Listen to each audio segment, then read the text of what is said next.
মা কি পকোড়া বানাচ্ছো? এটা কিসের? এটা মিষ্টি কুমড়ার পকোড়া।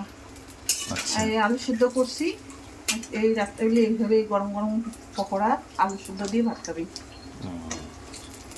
সেদ্ধটা মাখতেছি, এই গোল লঙ্কাগুলো পুড়াই দিছি, এটা দিয়ে মাখবো। পেঁয়াজ টেয়াজ দিব না, কেন আজকে তো মঙ্গলবার। তো লবণ দিয়ে কাঁচা সরষা তেল দিয়ে মাখবো। একটু সরষা তেল দিয়ে দিচ্ছি, কাঁচা সরষা তেল মাখি। লবণটা আমি আগে দিচ্ছি, মাখছি। গরম গরম খাওয়া হবে আলু সেদ্ধ দিয়ে। একটা বেগুন দিচ্ছি, কেন বাবাটা খাবে না মিষ্টি দিবা, সেই জন্য বেগুনটা দিয়ে দিচ্ছি। তা তো অল্প অল্প করে খাবি তো? হ্যাঁ, ভাত বেশি দিও না, অল্প অল্প করে খাই।